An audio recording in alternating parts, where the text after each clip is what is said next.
A Star Wars Story is the first movie in the new Star Wars anthology series, and oh my gosh, it was so good.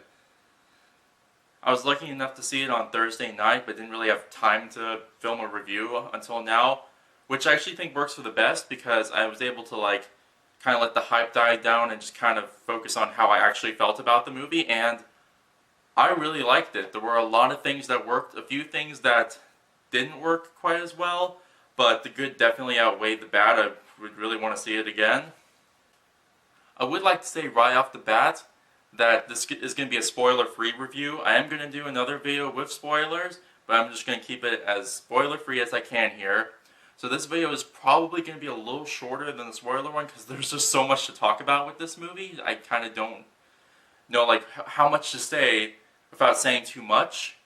Would like to say right off the bat that the action was really good in this movie. It was really gritty. Obviously, it's still Star Wars. We're not going to see blood spurting everywhere or anything, but it was more visceral, more violent, more gritty. The stakes actually felt like they were more real here. It definitely earned that PG-13 rating. I am glad I didn't see a lot of little kids in this theater. I'm sure some kids would be able to take it. Other kids might be a little too much for them, especially near the end, which I'll have to wait for the spoiler video for that. The music in this one was also really good. John Williams didn't come back for this movie, but they got Michael Giacchino. I'm sorry if I mispronounced your name. I've loved this guy's work in J.J. Abrams' Star Trek movies, and most recently in Doctor Strange. And he did a really good job here, kind of imitating John Williams' style, but it was just like the movie. It felt like Star Wars, but a little different, and that was really refreshing.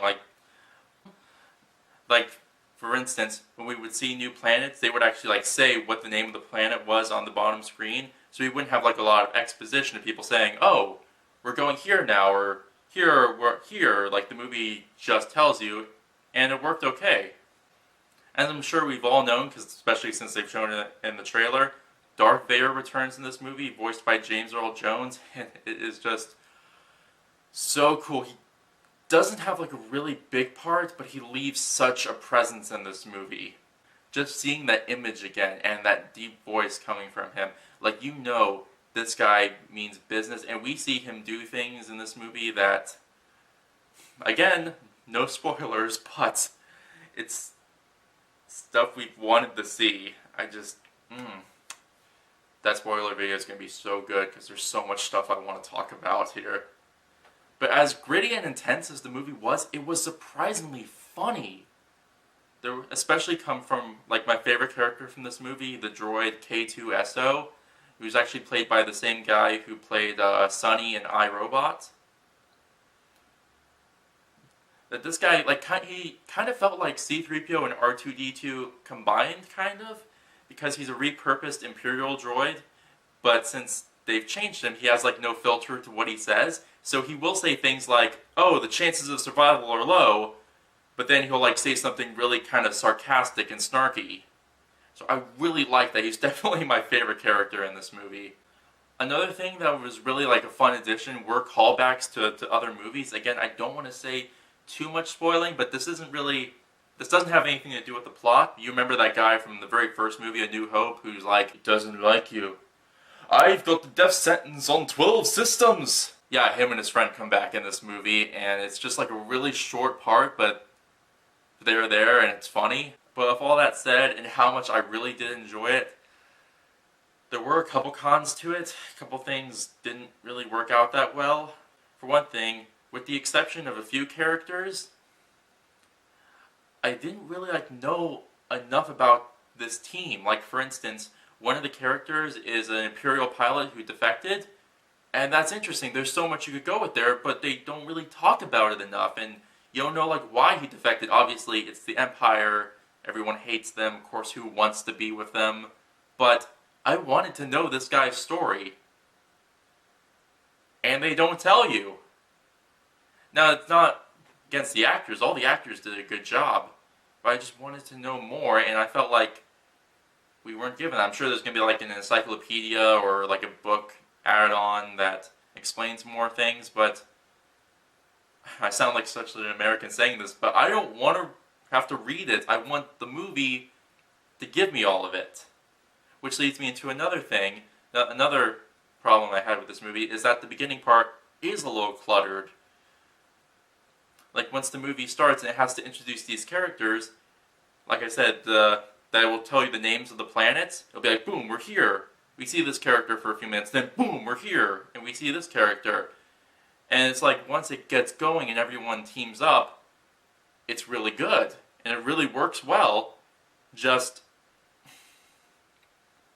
I wish I knew more about these people, with the exception of Jyn Erso, played by Felicity Jones, and K2SO, and, what was the other guy's name? Cassian? Yeah, that's, with the exception of them. But even like Cassian, there's a part where he hints at like some kind of tragedy that happened in his past, and that's why he's with the rebellion. And that's all they give you. That's it. So but now it sounds like I'm really beginning to hate on this movie, and I didn't. I really enjoyed it. But there were just a couple things that I thought could have been done a little better. But I was especially pleased with it because when I first heard about this movie, I thought, well, we know how it ends. We know they get the plans to the Death Star. Why do we need this movie? And in some ways, I still feel like that. And I feel like we don't really need this movie. But knowing how it happens and how everything leads up to it, it actually gives so much more weight to the events of A New Hope. That I haven't had the time yet, but I've been wanting to rewatch A New Hope, knowing like the context of the events leading up to it. And on a side note, it is really good and really cool to have a Star Wars prequel that I really enjoyed. I thought Revenge of the Sith wasn't too bad, but there was a lot to make fun of in that movie, and here, there's just like a few parts that I thought could have been done better. I forgot to mention, though, that my favorite part of this movie is actually that it takes kind of a plot hole from the first movie, A New Hope, and actually kind of explains it, gives it a purpose for being there, and it's not forced, no pun intended. It doesn't feel weird. It actually makes a lot of sense. And I'm so glad they put that in there. But before I end this video, I just want to show something, just kind of show off a little bit. When I was at theater, at the premiere, there was like this merchandise stand. And I got the poster, just wanted to show that off a little bit. Haven't gotten around to hanging it up in my room yet, but probably will at some point. It's really cool. So that's like really all I have to say without being too specific about the spoilers. So if you want to like hop on over to the next video, we'll talk about that, and like no filter or anything. It's gonna be awesome.